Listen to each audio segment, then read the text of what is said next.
Hi everyone, welcome back to my channel Study with Himanshi. Today in this video we will discuss all the non-constitutional bodies. We have already discussed the constitutional bodies and now in this lesson we will be covering the non-constitutional bodies. Now non-constitutional bodies वो bodies होती हैं जो कि आपके through an act of the parliament establish की जाती हैं या फिर किसी एग्जीक्यूटिव रेजोल्यूशन के थ्रू स्टैब्लिश की जाती हैं. Constitutional bodies are there in the constitution. The mention is specifically made in the constitution. But non constitutional bodies constitution में मेंशन नहीं है. इनके लिए अलग से एक्ट, पार्लियामेंट के एक्ट के थ्रू इनको इस्टेब्लिश किया गया.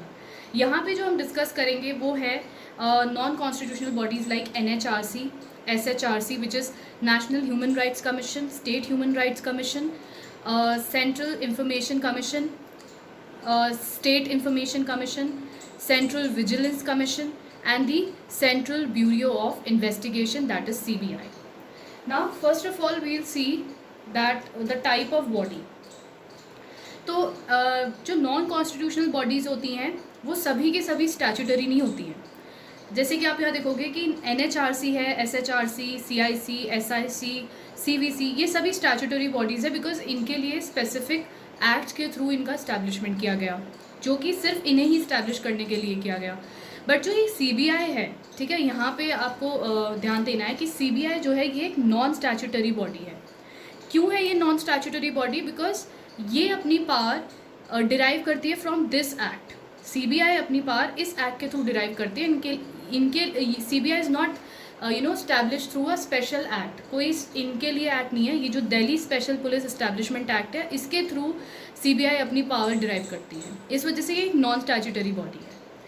अब अगर हम बात करें इस्टेब्लिशमेंट की तो जो NHRC है और SHRC है ये 1993 में इस्टेब्लिश की गए थे under the protection of human rights act. Protection of human rights act provides for the establishment of NHRC, that is national human rights commission, and SHRC. और जो सेंट्रल इंफॉर्मेशन कमीशन है वो आपका इस्टेब्लिश हुआ था under the RTI act of 2005. तो 2005 में SI state information commission and central information commission was establish. ठीक है. इसके बाद जो सेंट्रल विजिलेंस कमीशन है ये 1964 में इस्टेब्लिश हुआ था और ये किस कमेटी के रिकमेंडेशन के बेसिस पे इस्टेब्लिश किया गया था? संथानाम कमेटी. ये काफ़ी इंपॉर्टेंट है. इस कमेटी के रिकमेंडेशन पे central vigilance commission was establish.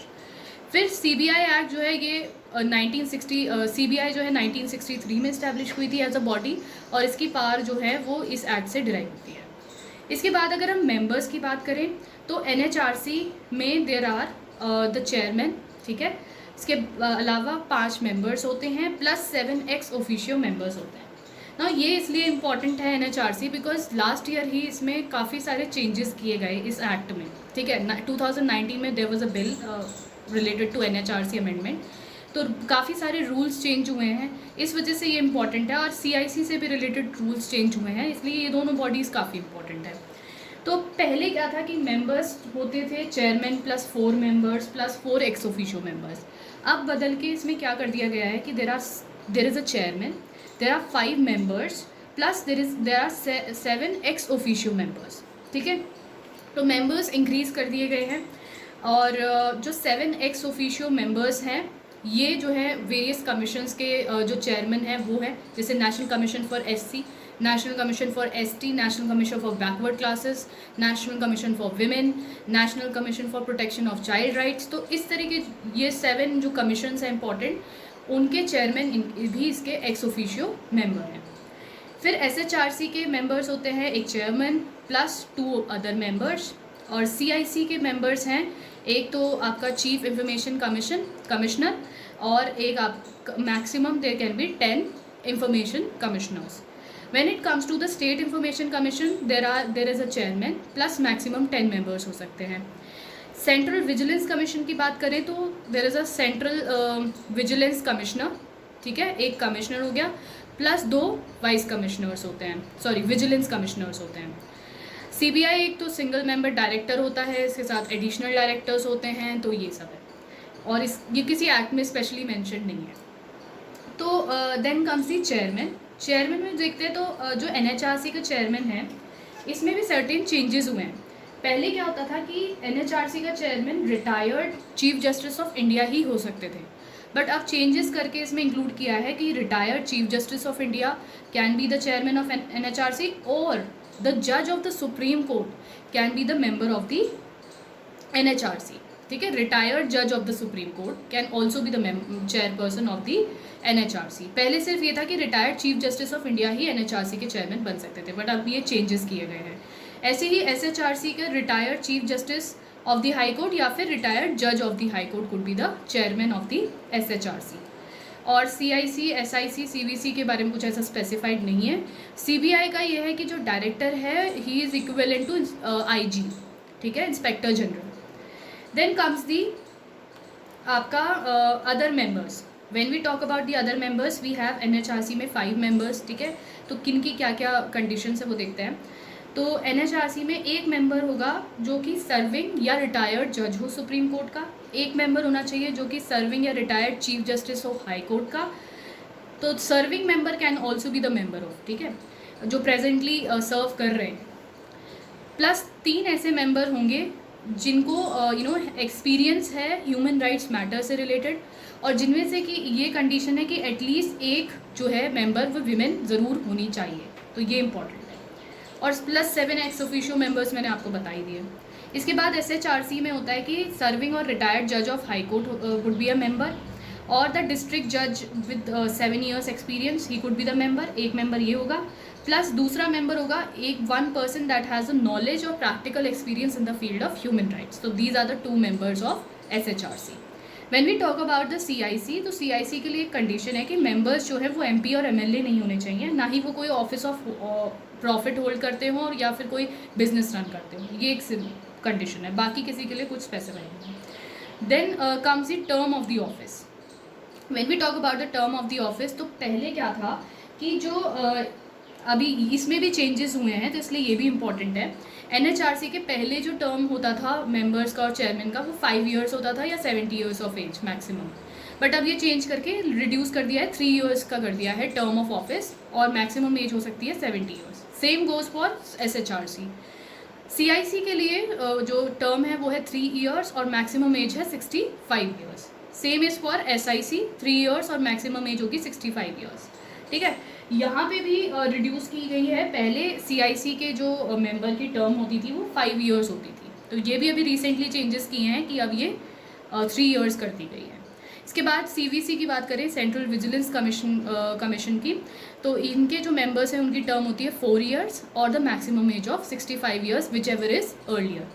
CBI का जो टर्म होता है डायरेक्टर का, दैट इज़ 2 years। ठीक है, I hope this is clear. इसके बाद देखते हैं, इसके बाद आता है आपके अपॉइंटमेंट की बात आती है। तो देखो, जो मेंबर्स एनएचआरसी के जो मेंबर्स हैं, इनकी अपॉइंटमेंट कैसे होती है।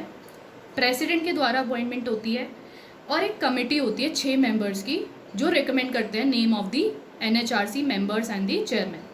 तो इस कमेटी के मेंबर होते हैं PM, the home minister, the leader of opposition in Lok Sabha and Rajya Sabha, speaker and the deputy chairman of Rajya Sabha. तो इस 6 member की कमेटी रिकमेंड करती है name to the president, and president appoints that person.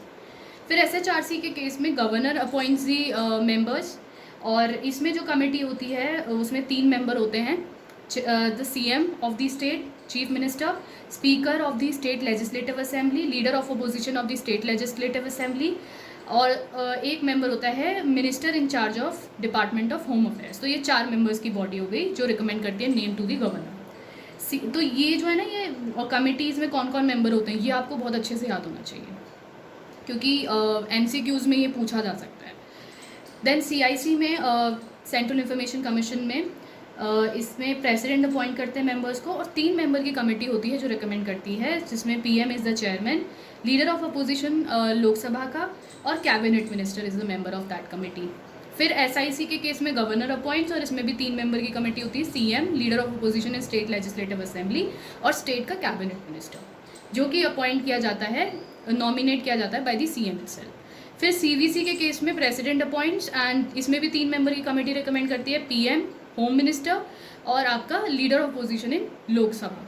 ठीक है, इसके बाद आपका सीबीआई के केस में सीवीसी एक्ट 2003 ने प्रोवाइड किया था mechanism for the selection of CBI director, तो वो उसमें मेंशन्ड है। इसके बाद अगर हम रीअपॉइंटमेंट की देखें तो पहले क्या था कि जो एनएचआरसी और एसएचआरसी के मेंबर्स थे they could not be reappointed, ठीक है। बट अभी रिसेंटली ये चेंजेस किए गए हैं कि now they are eligible for reappointment for 5 years, another 5 years, ठीक है। और same goes for SHRC, CIC के केस में और एसआईसी, सीवीसी, इनके केस में ये है कि ये एलिजिबल नहीं है रीअपॉइंटमेंट के लिए, ठीक है, ये याद रखना है। बट ये एलिजिबल है। अब यहाँ पे बच्चे कंफ्यूज होंगे क्योंकि पहले क्या था कि ये एलिजिबल नहीं थे, बट अब now they are eligible with the change rules. इसके बाद रिमूवल की बात करें तो हर किसी को प्रेसिडेंट रिमूव करते हैं, but in the case of SIC that is state information commission, governor removes the members. इसके बाद पावर ऑफ सिविल कोर्ट, सभी के पास पावर ऑफ सिविल कोर्ट है एक्सेप्ट सीबीआई, ओके। इसके बाद आता है एनुअल रिपोर्ट। तो एनुअल रिपोर्ट एनएचआरसी जो है वो सेंट्रल गवर्नमेंट और स्टेट गवर्नमेंट रिस्पेक्टिव जिससे भी रिलेटेड है एनएचआरसी उनको सबमिट करता है, एसएचआरसी स्टेट गवर्नमेंट को रिपोर्ट सबमिट करती है, और सीआईसी अगेन सेंट्रल गवर्नमेंट को, एसआईसी स्टेट गवर्नमेंट को, क्योंकि ये स्टेट के कमीशंस हैं तो ये स्टेट गवर्नमेंट को करेंगे सबमिट। सीवीसी का केस इंपॉर्टेंट है कि ये अपनी रिपोर्ट प्रेसिडेंट को सबमिट करते हैं, ठीक है। तो बाकी जो गवर्नमेंट को सबमिट करता है रिपोर्ट, बट यहाँ पे जैसे कि कॉन्स्टिट्यूशनल बॉडीज़ में होता है एनुअल रिपोर्ट प्रेसिडेंट को सबमिट की जाती है। इसके बाद salary allowances and condition of service, इस केस में सेंट्रल गवर्नमेंट डिटरमाइन करती है एनएचआरसी के केस में कि सैलरी क्या होगी, अलाउंसेज क्या होंगी, कंडीशन ऑफ सर्विस क्या होंगे। एसएचआरसी के केस में it is decided by the state government. CIC के केस में it is decided by the again central government. SIC के केस में भी सेंट्रल गवर्नमेंट डिसाइड करती है, यहाँ पे इंपॉर्टेंट है स्टेट गवर्नमेंट नहीं करती, सेंट्रल गवर्नमेंट डिसाइड करती है। सीवीसी के केस में जो सैलरी अलाउंसेज और कंडीशन ऑफ सर्विस सीवीसी के मेंबर्स की होती है वो यूपीएससी के चेयरमैन के बराबर होती है, ठीक है। और यहाँ पे कुछ ऐसा स्पेसिफाइड नहीं है। Then comes the suo motu powers. Suo motu powers की मतलब कि अपने आप से खुद से ये कोई भी केस ले सकते हैं, कहीं का भी कोई मैटर रेज कर सकते हैं। तो ये सारी स्यू मोटो पावर सबको है कि कहीं पे भी ये विदाउट एनी प्रायर कंसेंट किसी भी ऑर्गेनाइजेशन को समन कर सकते हैं, ये सब चीज़ें कि there is no consent required. But in the case of CBI it is required. इनके पास स्यू मोटो पावर्स नहीं होती है, they cannot take up any case upon themselves from the other courts, ठीक है। तो यहाँ पे प्रायर कंसेंट जो है स्टेट की रिक्वायर्ड होती है स्यू मोटो केसेस लेने के लिए। और एक एक्सेप्शन है कि अगर सुप्रीम कोर्ट और हाई कोर्ट ऑर्डर करें कि इन्वेस्टिगेशन किसी स्टेट में किसी मैटर में, तो देन स्टेट की कंसेंट लेने की ज़रूरत नहीं होती है। सपोज़ किसी स्टेट का मैटर है तो वहाँ की गवर्नमेंट से इट इज़ नेसेसरी कि आप पहले सीबीआई के लिए कि वहाँ से वो कंसेंट ले, तभी उनको अलाउ होगा इन्वेस्टिगेशन। बट अगर सुप्रीम कोर्ट और हाई कोर्ट ने अलाउ कर दिया, ऑर्डर कर दिया इन्वेस्टिगेशन, देन द स्टेट की कंसेंट इज़ नॉट रिक्वायर्ड। तो ये काफ़ी इंपॉर्टेंट चीज़ है। इसके बाद ही कौन कौन सी मिनिस्ट्री के अंडर आते हैं, तो एनएचआरसी और एसएचआरसी आता है मिनिस्ट्री ऑफ होम अफेयर्स के अंडर दोनों ही, और सीआईसी, एसआईसी, सीवीसी और सीबीआई ये चारों आते हैं ministry of personnel, public grievances and pensions के under. So with this we complete our non constitutional bodies as well. अगर आपको ये वीडियो अच्छा लगा हो तो please like this video and consider subscribing to my channel if you haven't done so, and share it with others as well.